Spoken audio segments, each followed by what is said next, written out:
seminars this semester. It's a pleasure to welcome this afternoon Christy Hyman from the University of Nebraska-Lincoln.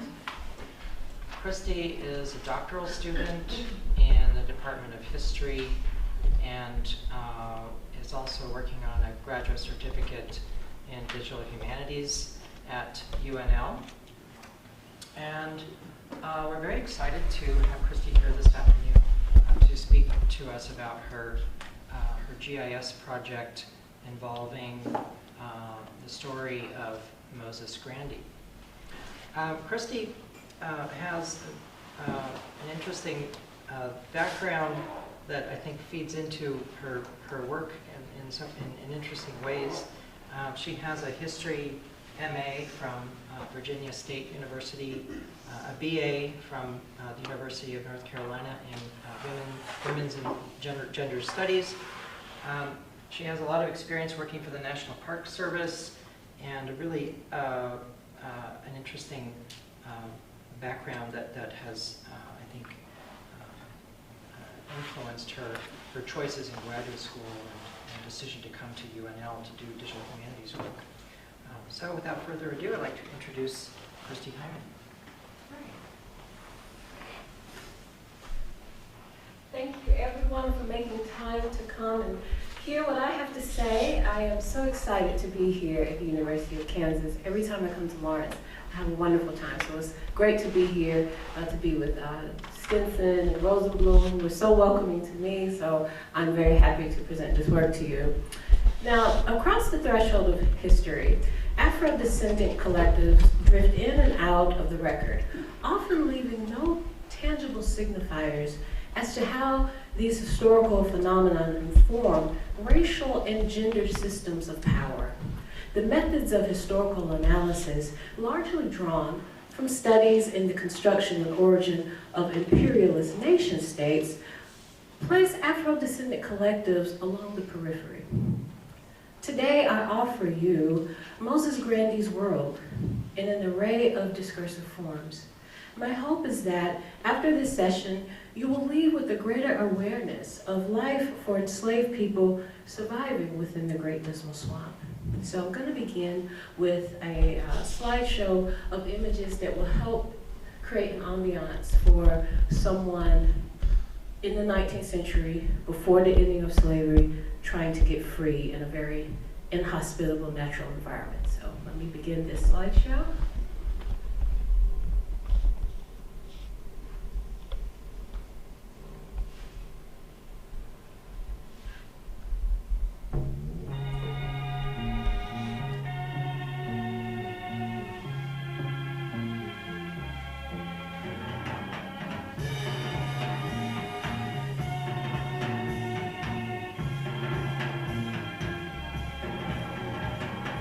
Here's the situation, yes, the devil knows me well. See, I'm trying to do my best not to go to hell. I'm counting on my blessings as I walk the narrow road. Victory is real, that's what I've been told. I can feel it getting closer, closer every day. I'm gonna be a warrior of everything I say. There's shadows in the valley, take me upstream. Need to feel this water, falling down, no,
Okay, so I put that together, and it's a mixture of materials and media. Some were actual enslaved runaway advertisements. Others were actual footage that I took in the Great Dismal Swamp when I was last there, which was in January of 2017 of this year. And also, there is an array of instructions you may have saw where it talks about how to govern yourself when out in the wilderness in the dark. So those are some of those tips that you saw. So I'm going to change the format here and go and move along to the actual, I'm going to move along to the actual theoretical considerations that frame my work. And so I'll begin with Henri Lefebvre.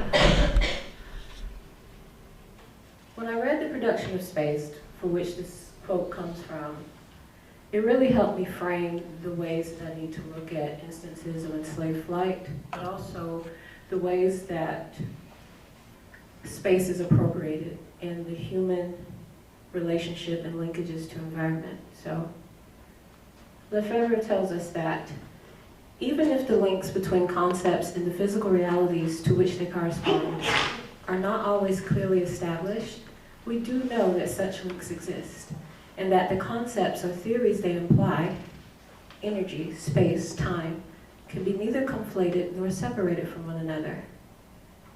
Space considered in isolation is an empty abstraction. So our knowledge of the material world is based on concepts defined in terms of the broadest generality and the greatest scientific abstraction. So if we think about any historical accounts that discuss the phenomena of enslaved people running away, it's listed as a phenomena, and you might have a reference to where they came from, the plantation they came from, where they ended up, or where they were captured. But where is the space in between? What was the experience in between? That is what my study tries to arrive to as it relates to Moses Grandy's observances as an enslaved swamp laborer.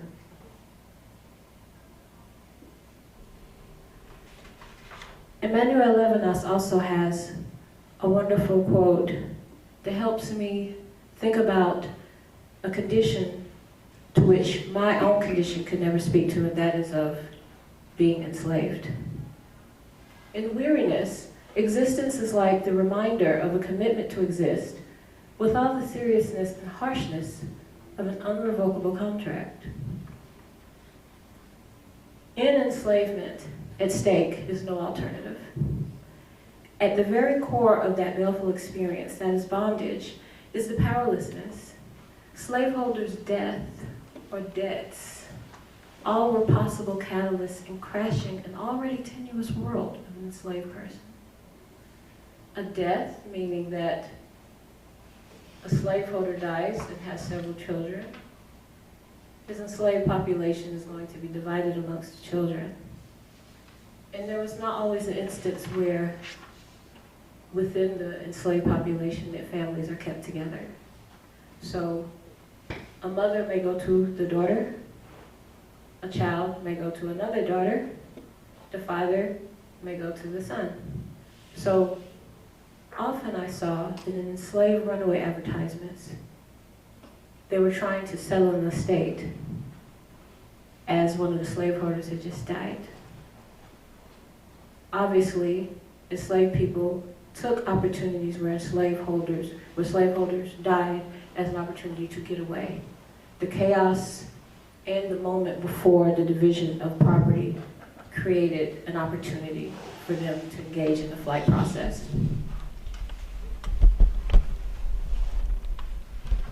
Jill Stauffer, author of Ethical Loneliness, The Science of Not Being Heard, tells us that selves and worlds are built by human interactions, effective, reason, chosen, and unchosen. Those forces are the backdrop to the worlds we build and in which we reside. Autonomy and liberty mean something, only in spaces where they are respected. So flight, therefore, is a process by which the enslaved person pursues an option for gaining autonomy, the ability to reconnect with loved ones torn away.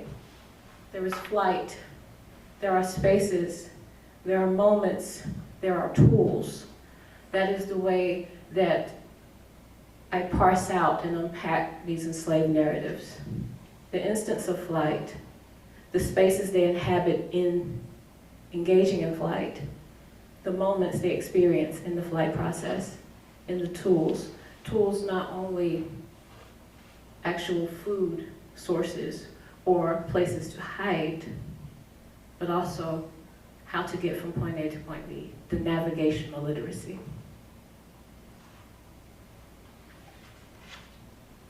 Mbezi Philip tells us that you cannot talk about space as it relates to Black people, to African people, without talking about movement, or moving through space.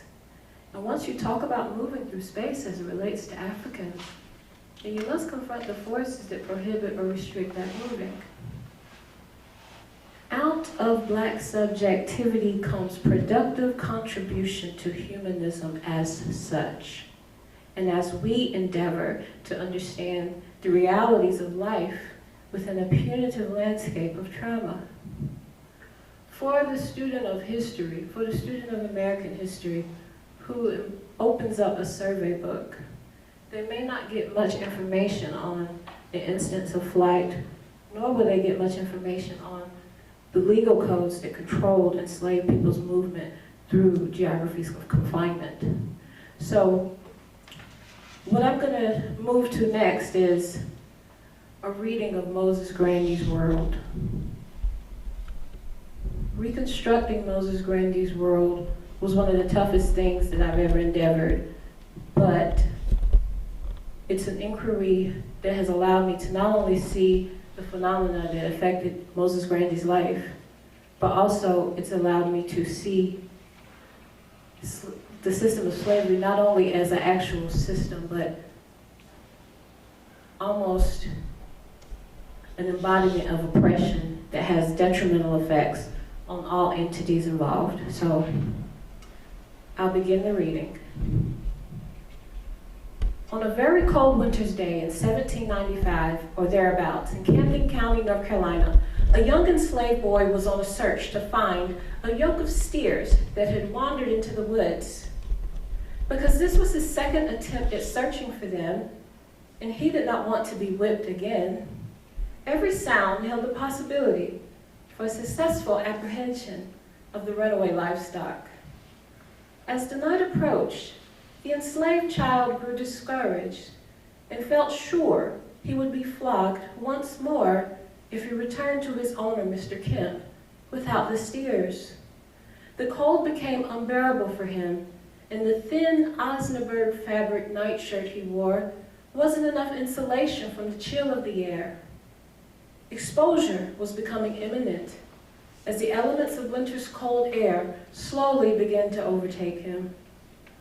He was tired and had been tired for a very long time. The enslaved child decided to rest on a bed of leaves. The search for the steers had come to an end, as well as this young enslaved child's life. The young boy described in the tragic account was the older brother of Moses Grandy, an enslaved waterman who worked in the Great Dismal Swamp before eventually purchasing his freedom around 1830.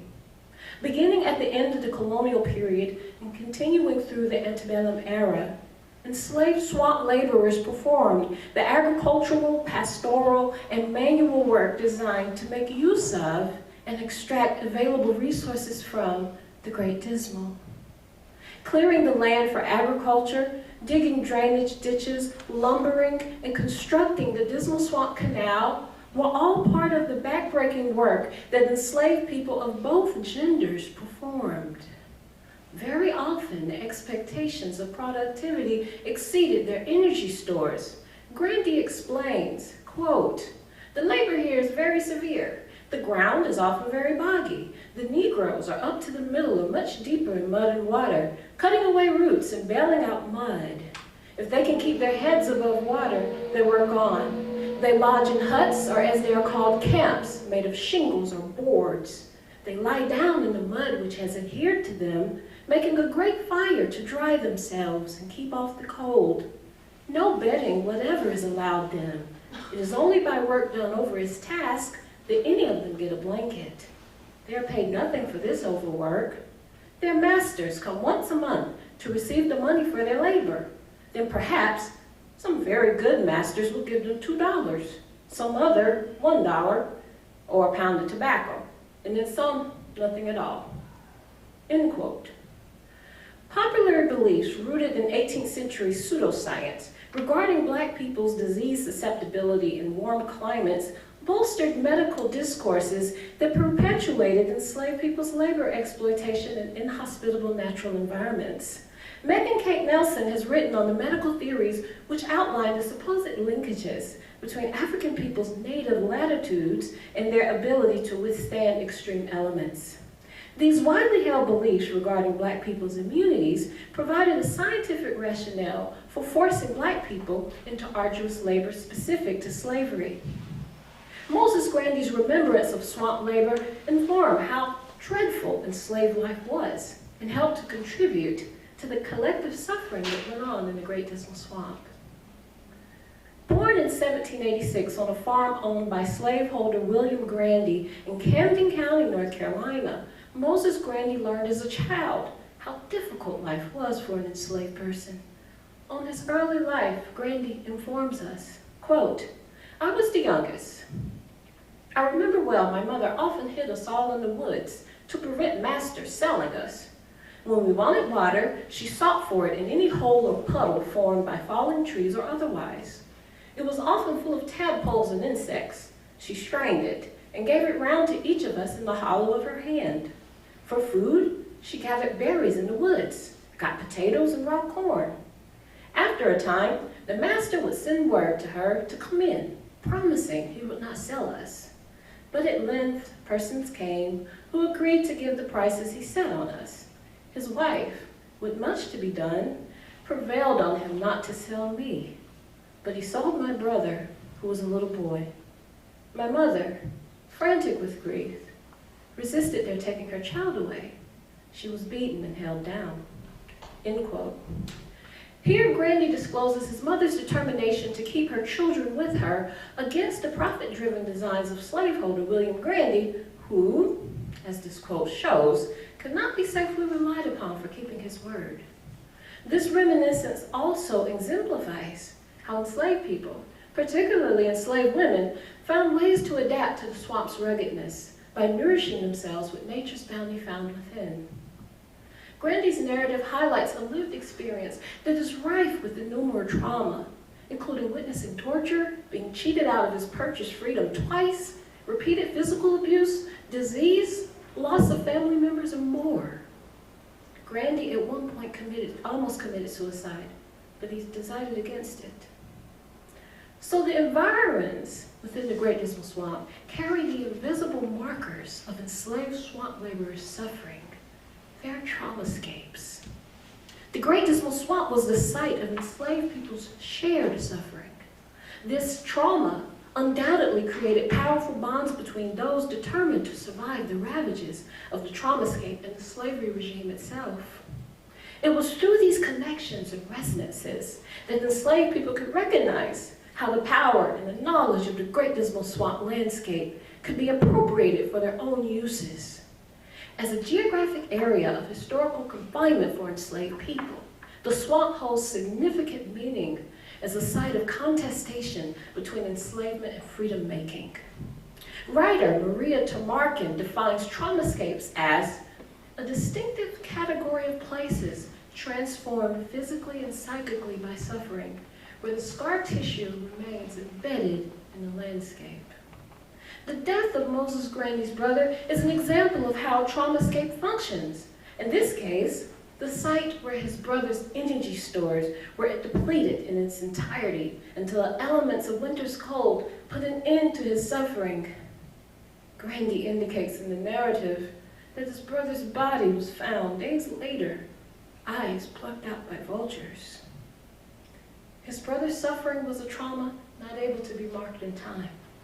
Thus, mourning was delayed, until his body was found and confirmed dead. Traumascapes play a vital role in enabling mourning, shaping meaning and interpretation of the traumatic events inscribed in them. Within the Great Dismal Swamp, the site of where Grandy's brother took his dying breaths may have been sought and remembered by those who cared for him, but the historical record lends no tangible signifier to his location or relevance. Nonetheless, this trauma and many others existed as very real, very personal degradations occurring to enslaved people within the Great Dismal Swamp landscape. Through Grandy's dynamic memory, the retelling of his brother's death and other phantasmagoric scenes of suffering helped to explain the shadowy foundations of how the Great Dismal Swamp functioned as a quasi-dystopian landscape. Ultimately, the swamp embodies the promise of freedom as a site of possible refuge, but also the horrors of the slavery regime itself. It is through the lens of Moses Grandy's enslaved labor experience in the Great Dismal Swamp that we can better understand how the landscape became a haven for enslaved fugitives. This phenomenon, called the Maritime Underground Railroad, was the result of enslaved people reappropriating spaces of confinement within the Great Dismal Swamp into avenues of escape. The maze of swamps, rivers, and pocosins made the Great Dismal Swamp landscape ideal for hiding out. Additionally, the landscape is bounded north by the James River in Virginia, and in the south by the Albemarle Sound. Several rivers, including the Pasquotank in Elizabeth City, North Carolina, as well as the western branch of the Elizabeth River and Deep Creek, both in Norfolk, Virginia, find their headwaters in the Great Dismal Swamp. All of these impregnable sites over land and the waterways flowing throughout developed into areas of hideouts, temporary forays, and conduits to freedom. Apart from having knowledge of the Great Dismal Swamp landscape, those possessing navigational literacy attempting to run away had to find ways to elude the slave patrollers as well as wild animals. Enslaved people had to know when to be still, when to watch, when to feel. Their movements meant advancement in distance, but also noise, which could cause alarm to nearby birds and other animals. Enslaved laborer Stephen would venture to freedom via the Great Dismal Swamp in 1806, just 1 year after the construction of the canal. Still at large by 1811, slaveholder John Wood finally advertised Stephen's absence in the Edenton Gazette. It goes to say, quote, $50 reward. Run away from the subscriber sometime in July 1806, a Negro man by the name of Stephen. He is a slim, spare-made fellow, thick, bushy head of hair, remarkable small legs, rather of a yellowish complexion, and about 4 feet 9 or 10 inches high. The forefinger of his left hand is entirely stiff, occasioned by a bite in the joint when fighting. He is remarkably fond of fiddling and commonly has a fiddle hung to his back. He has a mother living in the county of Pasquotank by the name of Frankie, commonly called Old Frank, belonging to Joseph Banks. I have lately been informed that a fellow of that name and description has been working in the shingle swamp, flattening shingles down in the canal. I will give the above reward to any person who will deliver him to me in Hertford, or $25 to secure him in any jail in this state so that I may get him again. John Wood, end quote. Now, whether the fellow seen working in the Great Dismal Swamp, commonly called the Shingle Swamp during the time period, was Stephen, one may never know.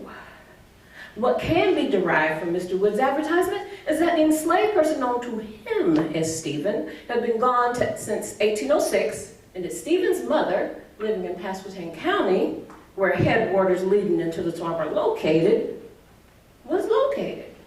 In this, one can discover how an enslaved person's navigational literacy aided their knowledge of escape and increased the chances of making it to the Great Dismal Swamp.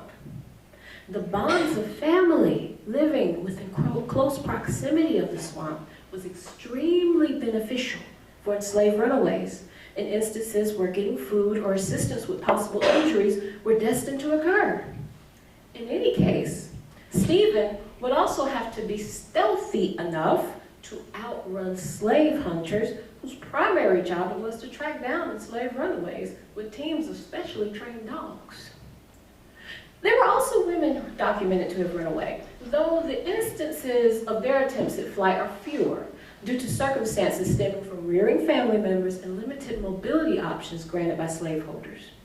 One enslaved woman named Sarah made her flight to freedom from Bertie County, North Carolina.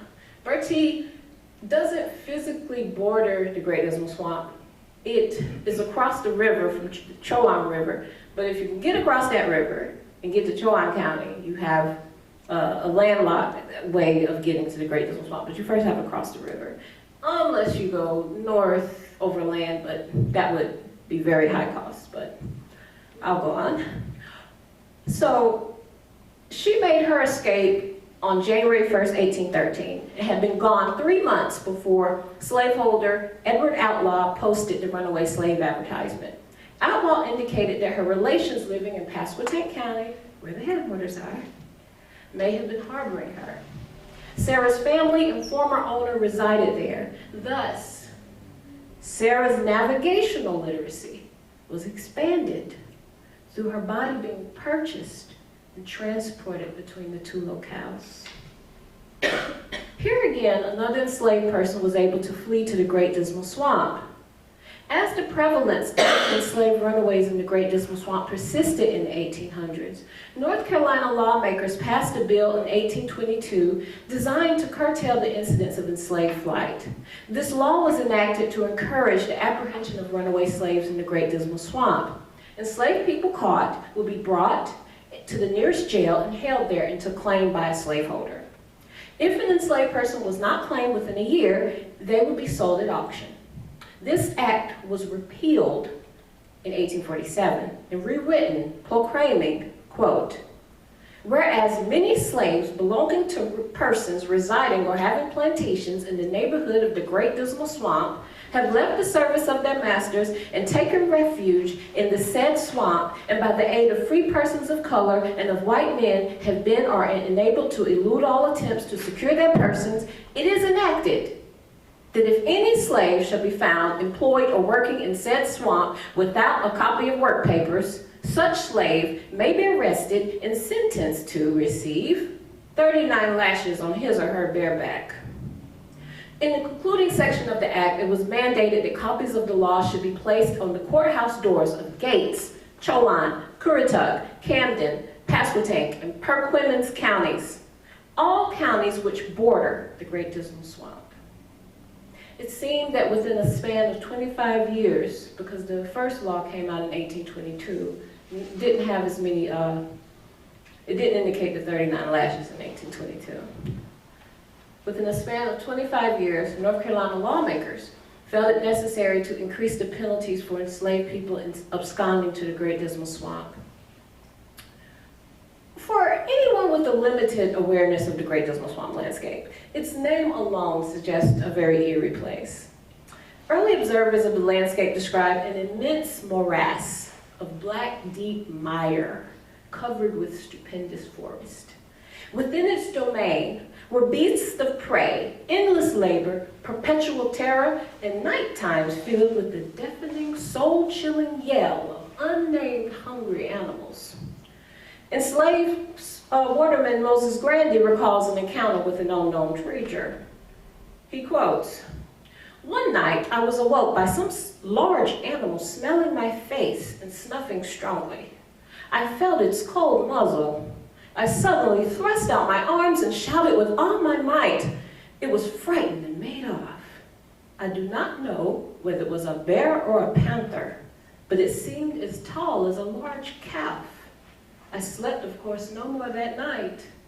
I put my trust in the Lord and continued on the spot. I was never attacked again." End quote. So animals such as deer, rabbit, fox, raccoon, bears, panthers, all have been sighted in the Great Dismal Swamp. Smaller creatures such as beaver, otter, muskrat, mink may have even served as sustenance for enslaved fugitives. However, in Grandy's case, with the numerous personal trials he experienced throughout his time laboring in the Great Dismal Swamp, the encounter with the unknown animal may have paled in comparison.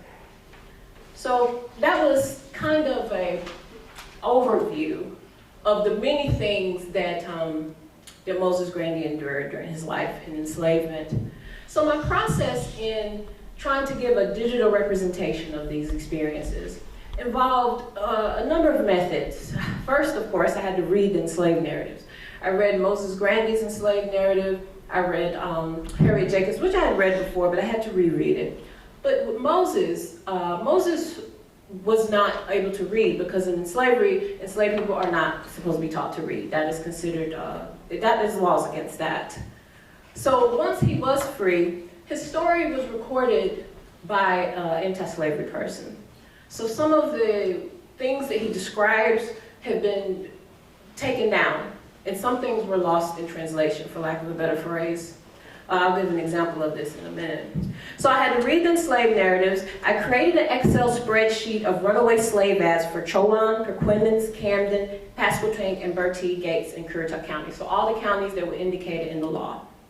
I selected ads with the greatest amount of granularity, like Caesar, for instance, who I could identify the site of the location of his slaveholder. So the slaveholder was somewhere in Bertie County. I had to go to the Bertie County deeds to find this out, which required a plane trip to North Carolina, but it was well worth it. I found where his slaveholder's plantation was, and then I had to decide how he got where he was able to get to, which meant I had to speculate, which meant I had to develop models. So the overland model, was he able to convince the ferryman that he was a free model, which actually, now that my memory is registering, I recall in the ad, I should have projected it, but I recall in that particular ad, Caesar was described as being attractive, and he apparently paid an older widow woman, a white woman, $70, not sure how he obtained that, to write him a free pass. Even with the $70, even with the able body, he couldn't write the free pass. He had to get someone to do it, and he had to pay someone to do it. But once he was able to obtain the free pass, he could get on the ferry boat, show that he was free, probably paid the person to, and get to where he needed to go. So I had to gather the location and details on slaveholders. That was my trip to the deeds office. I visited the deeds of Bertie County, Chowan County, and Pasquotank County. I'm gonna have to hit the other ones next month. So then I had to create an Excel spreadsheet for what I was going to contain in the geo database. So all of my polygon information on the counties, forest communities, land cover. I built a geo database for each county in which I had a lot of GIS data for. Cleaning the data, then downloading the digital elevation model. So now I'll turn my attention to the next project here that shows more about my methods. So here, just a sec.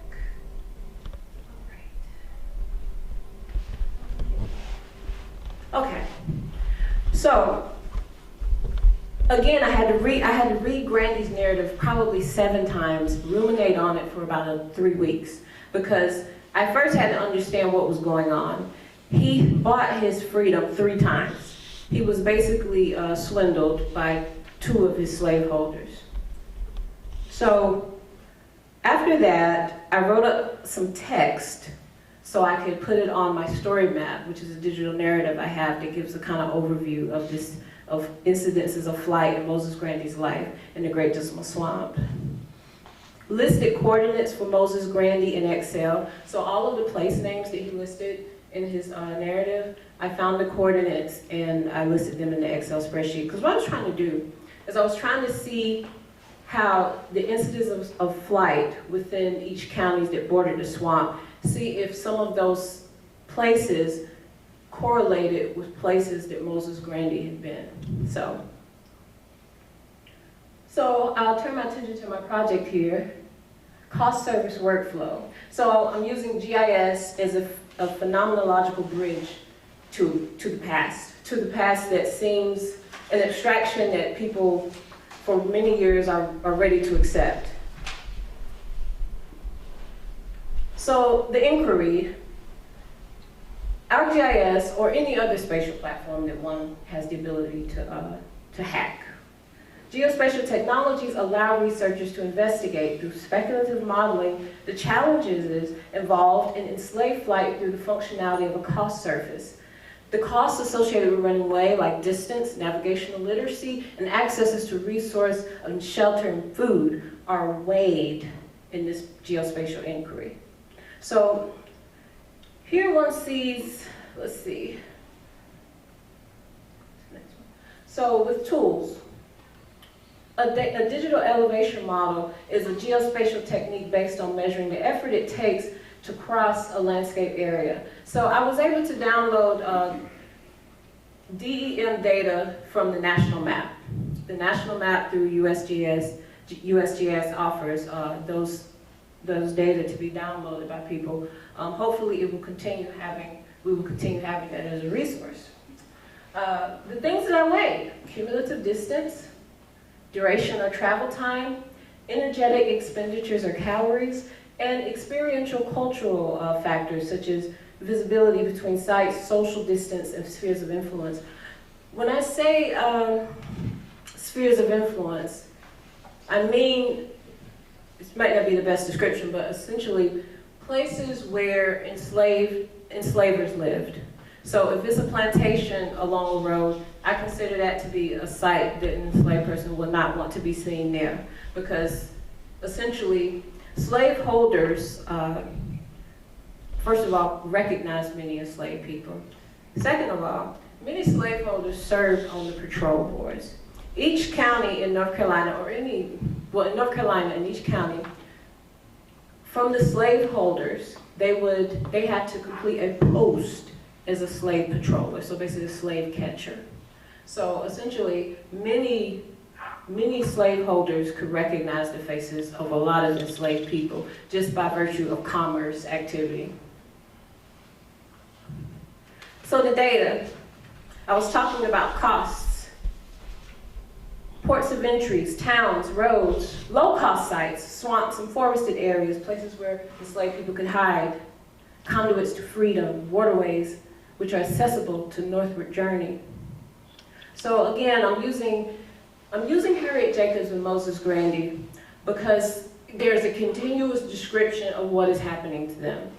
Caesar and Sarah and Esther and all of the many enslaved people who ran away, who are documented in newspapers that I was able to call, I don't have a continuous story for them.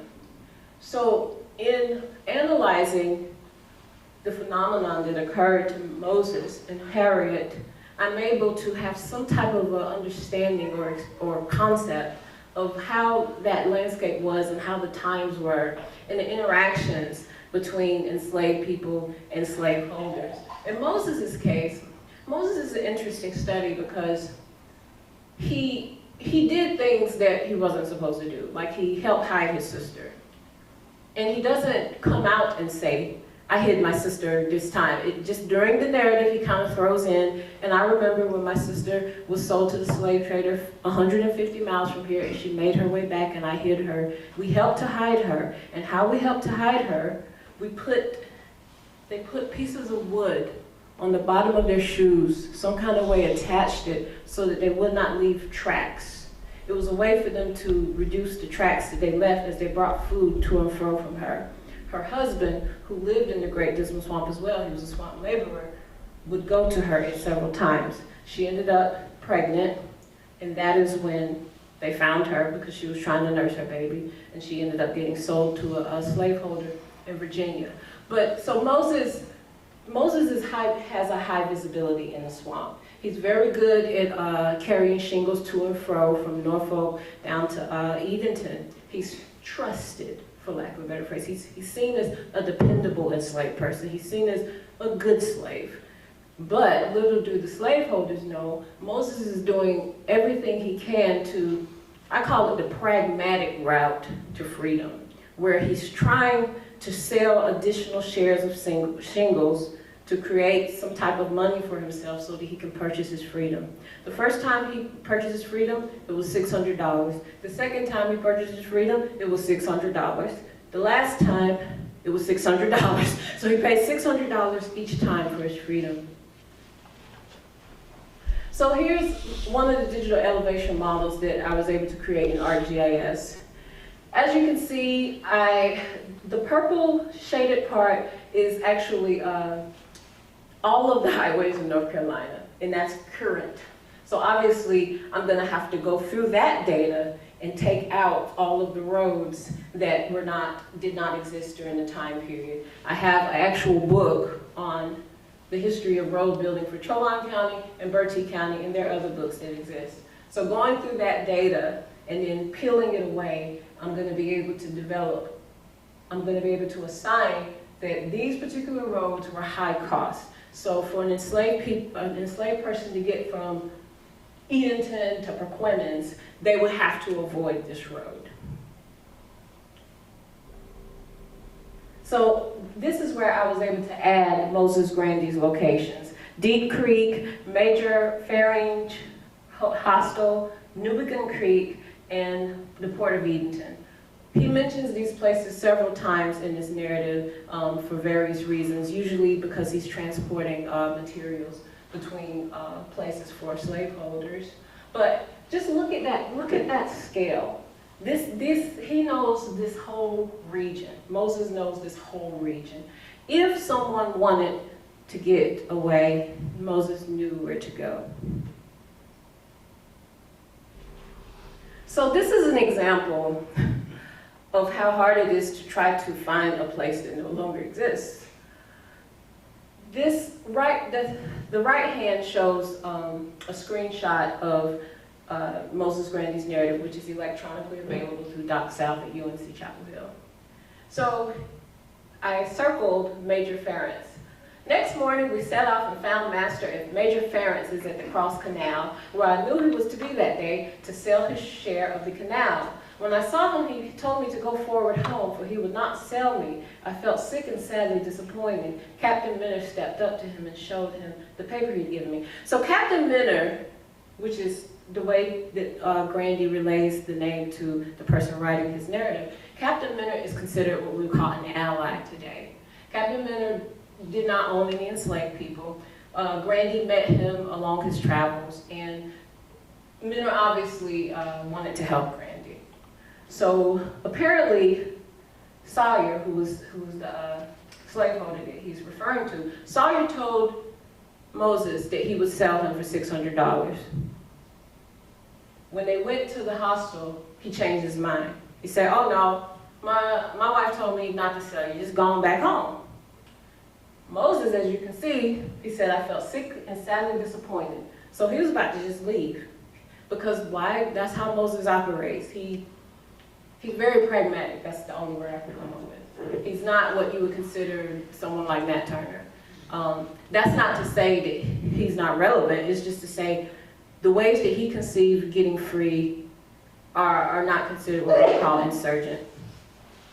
But Captain Minner, being a white man, having a position of power in society at this time, having not experiencing social death as an enslaved person does, stepped up and basically called into question Sawyer's ability to hold his word, which I would conceive in this particular era was very important. But only because a white man did it, not because of any type of allegiance that Sawyer had to his promise that he made to Moses. So I went and I tried to find Major Ference's, because I'm going by Grandy's spelling. I don't find it anywhere. I'm looking in gazetteers. I'm looking in historical encyclopedias. Where is Major Ference's hotel? Where is it? Doesn't exist. Finally, I read this more environmental history, or this naval stores industry article from the 1970s, and I see this, which is over on the left-hand panel. Major Ference's house was a 128-foot building with half its rooms in Virginia and the other half in North Carolina. So there I finally found it. Once I was able to have the correct spelling, I could locate it. But not until then. So that's kind of a problem when you're working with some of these enslaved narratives, because there may have been an accent involved where the person taking down information didn't hear Moses the way he meant to describe something. But essentially, I was able to finally get the word down.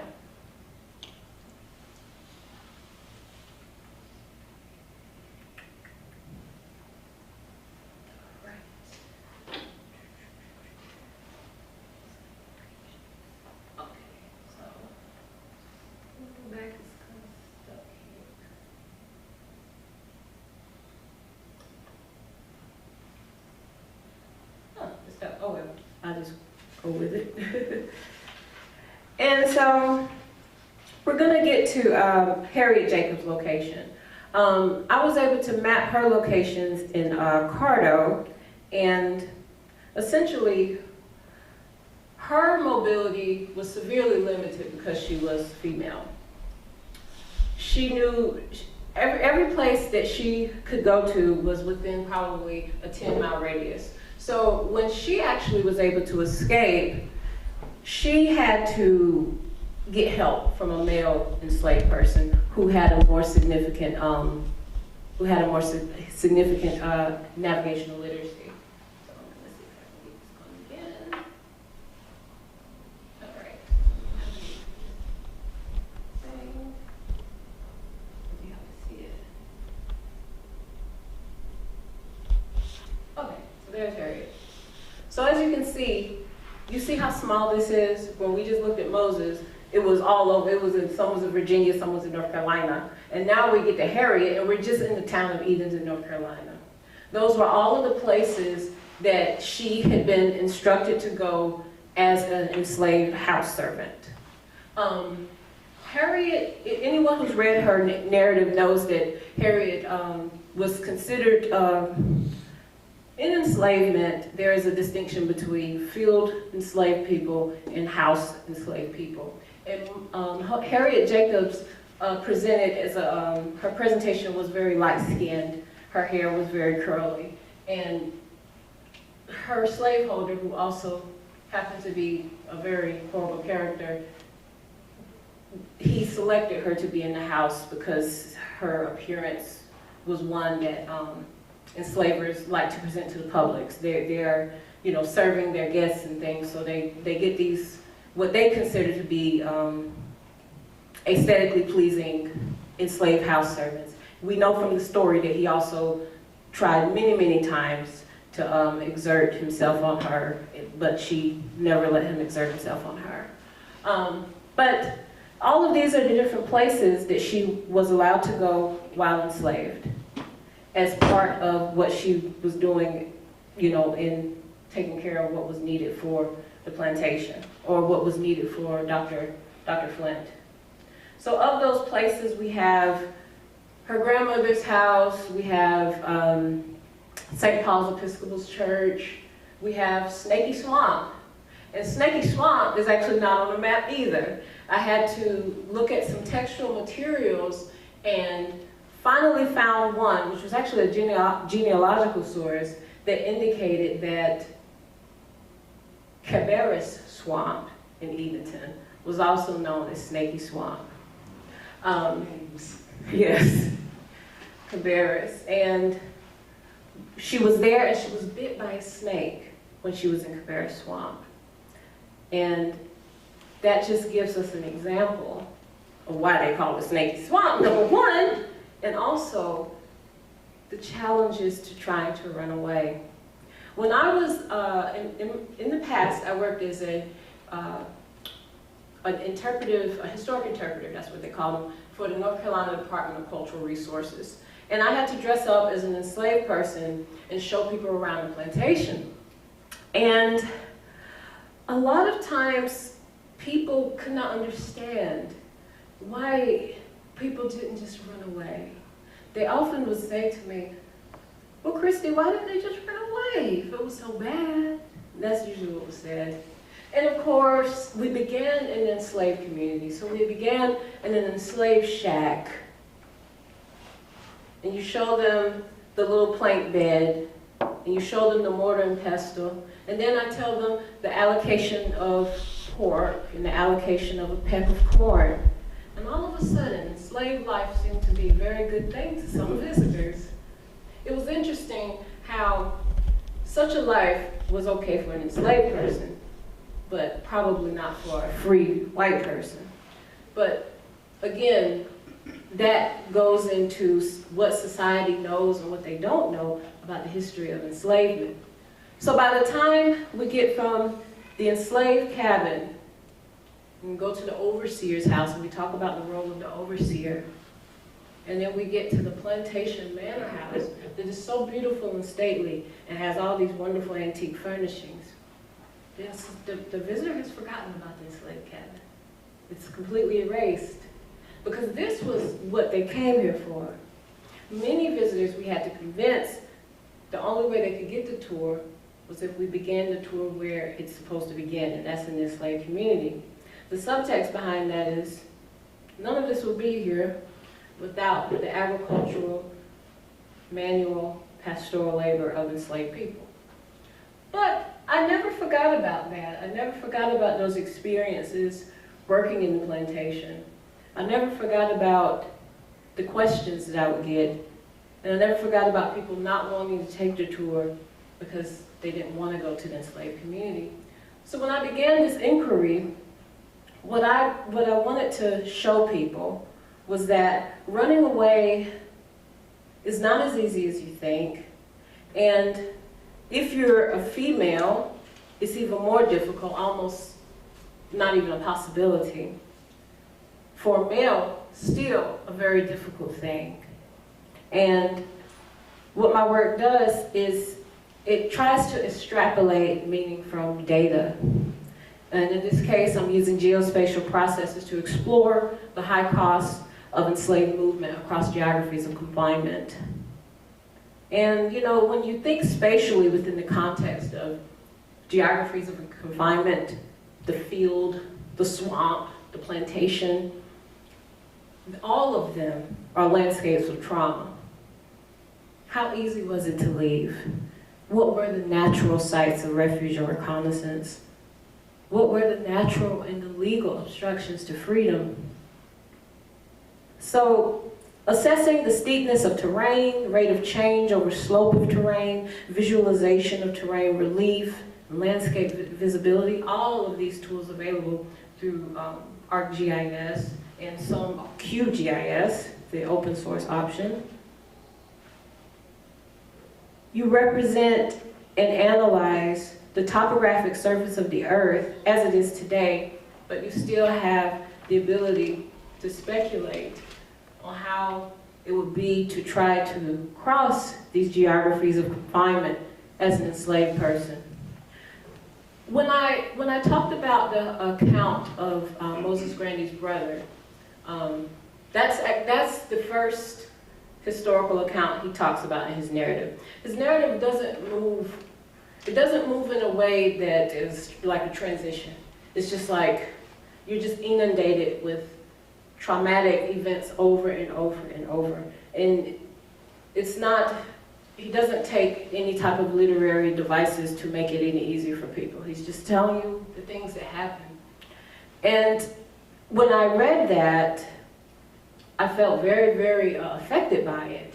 And in reading that, I was able to realize that I do believe that this story should be amplified in some way. And if I could contribute to that, then so be it. But Moses' brother died. He was about 12 when he was out there. He was looking for a yoke of steers that had gotten lost. His owner, Mr. Kemp, had whipped him because he thought that the young man was just not applying himself. Oh, well, if I whip you, you'll find them. He goes back out. It's cold. Believe it or not, it can actually get cold in eastern North Carolina. I used to live there. And he has on this Osnaburg nightshirt. Enslaved people were allocated fabric, and they themselves had to actually sew their own clothes. Enslaved children between the ages of birth up to about 12 to 14, give or take, just wore a nightshirt. to provide clothing for an enslaved person was an added expense for a very profit-driven slaveholder, and unfortunately, it wasn't always enough provided, so he didn't have enough to be warm. So he went out again, and a white lady, this is in the narrative, I didn't include that in the reading, a white lady said, "Here, I give you some food.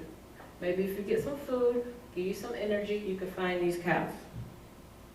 He eats the food, he thanks her, and he just can't find them. It's getting colder and colder, he's freezing, and then he dies. So this story, Moses was the youngest of the children. So this story was relayed to him from his mother. When I went to the Great Dismal Swamp in January, I went to Jericho Ditch. So when you saw that sign in the original slideshow, that's from where I went in January 3rd. And it would have been nice to be able to find where his brother died so that I could put a marker on there, but I'm not going to be able to find it. So what my collaborative partner did, I was there with a person that I'm working with, we decided to do what they call in some cultures a libation ceremony. So we got together, we walked off the trail, and we poured some water down. And when I worked at the plantation, many, many years ago, 2008, I saved my costume, which was made of Osnaburg. I brought it with me, and I laid the Osnaburg down on the ground, because that symbolized the clothing that wasn't enough for him. So it was me giving him something else, giving him some water, and remembering those who risked their lives trying to get closer to freedom in the Great Dismal Swamp. So, thank you.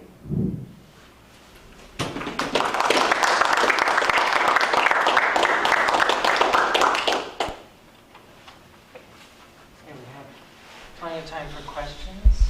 Christy, thank you very much, Christy. Thank you. Hi, absolutely fascinating. North Carolina had a different kind of slavery from, say, Mississippi and Alabama. So the likelihood of being able to do this in another location may not be, I guess, as great. But so I guess I'm asking, how wide a range of narratives do you think you have to work with? I mean, you mentioned the two. Do you have another core that could show some comparative data?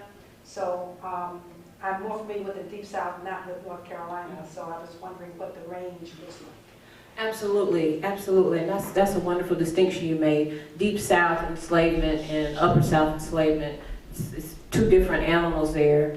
And I know when I read A Slave No More by David Blight, and he talks about, the enslaved person's name escaped me, but he was running away from a Deep South state, and I remember how difficult it was for him to get across all of those places overland.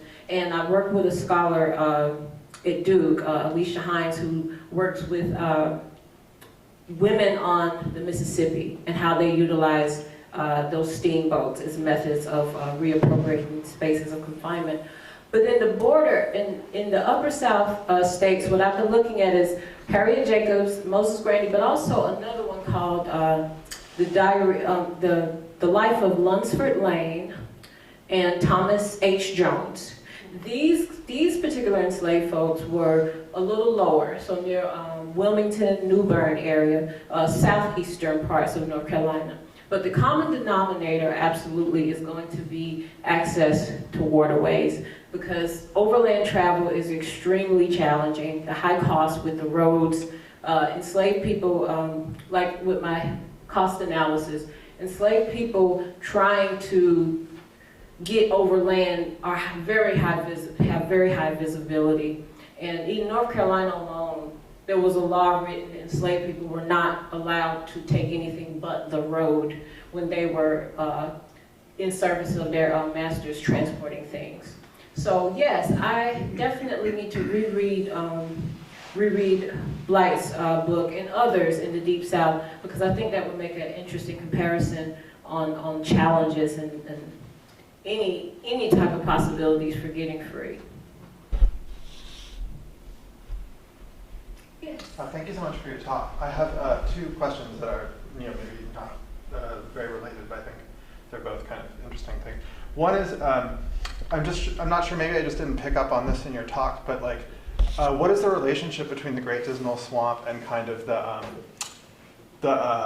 path to the north, if you will, right? Because a lot of the things that you talked about were more, it sounded to me like about people kind of hiding out in there than they were about people escaping through there. So I was just wondering like how those two things. Absolutely, that's a great question.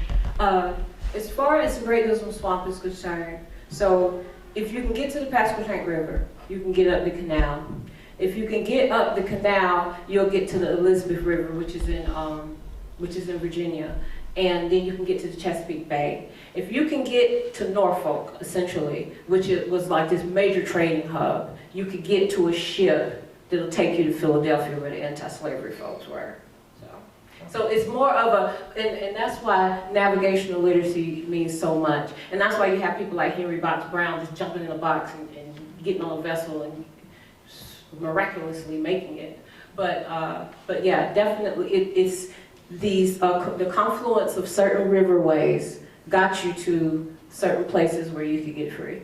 Okay. So actually maybe this does relate then to my second question, which is, it seems to me like you're doing kind of two different things with your mapping part. One is that you're kind of got these narratives like Moses Grandy and Harriet Jacobs, where you kind of know, with some sort of specificity, like each step on the road of their sort of escapes or whatever. But then you also have this kind of model that you're doing where you're sort of like speculatively, I think you called it, like assessing costs and saying, oh, like just in general, this landscape would have prevented people or discouraged people from going, one way versus another way, right? So how do those two things relate? Because on the one hand, you've got very specific narratives of how people did do things. On the other hand, you're kind of trying to, like map the landscape and say, what was possible and what wasn't.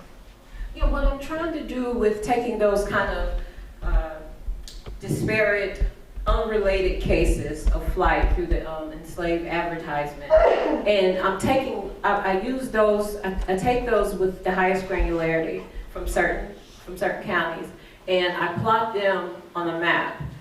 I plot their origin, their bondage site origin on a map, and then I plot places that showed up in either Moses or Harriet Jacobs' narrative on the map, and I try to see the degree of how these places might have intersected with one another. So in that way, it's kind of a spatial network analysis. And as I gain more data on the actual enslaved people who ran away through the advertisements, because some of them I actually can get more information on if they belong to slaveholders who were somewhat prominent. Usually the slaveholders who were prominent were also people in North Carolina government or Virginia government or even national government. So with those slaveholders, if they happen to be the property of those, I can try to get a more detailed understanding of other sites that they would have been accustomed to.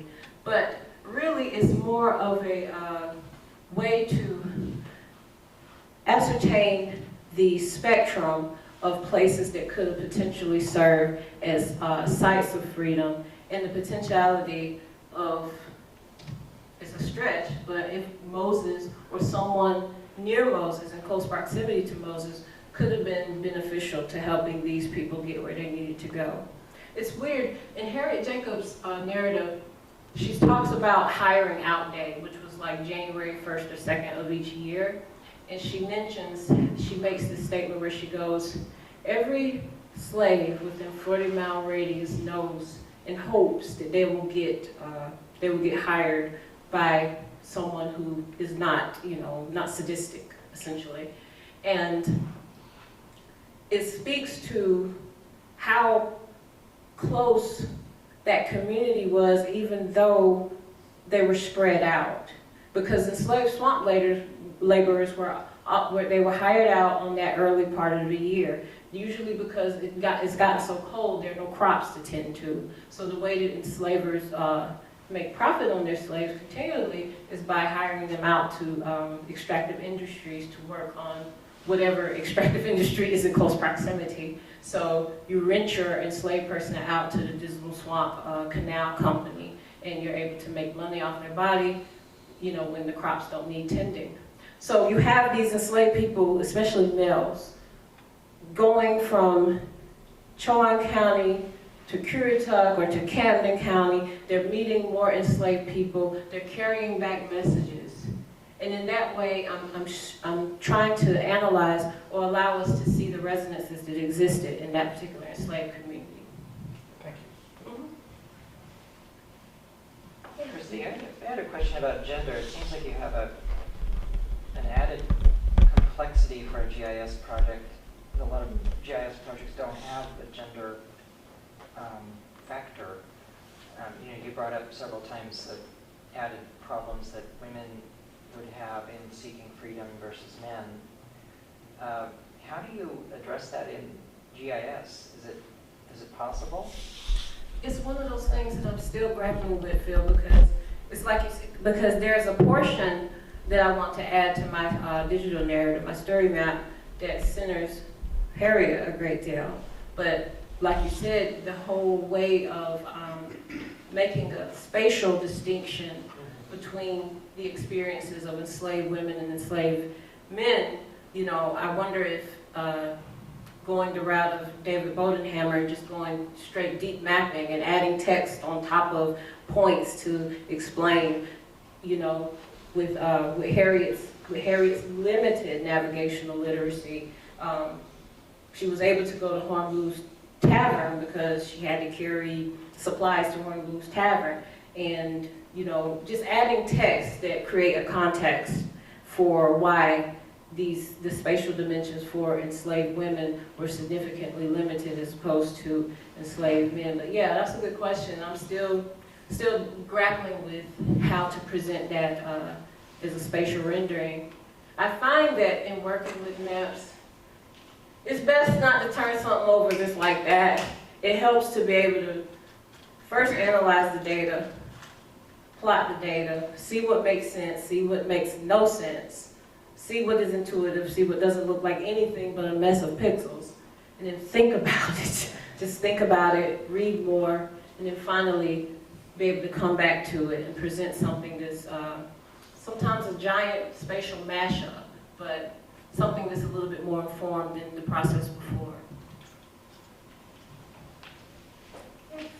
I'm curious how you reckon with changing hydrology in the Great Dismal, because, you know, in terms of, I mean, I think the last thing I read on this area was Jack Temple Kirby's Pockwasson, do you know the book? And what really struck me in reading that book was how much the swamp, like the sort of landscape of the swamp, the waterscape of the swamp changed over time. So you mentioned roads and trying to eliminate modern roads from your mapping project, but how can you reckon with the changing flow of water? And would it be useful to try to do that, or are you just imagining this as a sort of landscape of unpredictable water? Right, that's an excellent question, and I'm actually working with an archaeologist who definitely told me that hydrological analyses would be extremely helpful to what I'm doing. In studying what I have of the Great Dismal Swamps Refuge, they have an enormous amount of data, and they actually have a hydrological project ongoing right as we speak, looking at the water quality. And the ways that I would endeavor that is just close, is going back to the refuge, going back to my boy Frank, the biologist who gave me all that data to begin with. God bless Frank. And just looking at that data, but then going back and looking at the extractive industry data, which unfortunately a lot of that data just speaks to economic linkages going on. You pay this account, you pay that account at this bank. Not so much talking about the actual flora and fauna of the place. But I do know as I get deeper into environmental history, because my dissertation is taking a very much environmental history turn, that I'm going to see about the ways there there are scientific ways of analyzing, like the tannic acid in some of the swamp water to determine the degree of decline or change over time. So that's definitely something I'm going to be looking into. That's in my phase 2.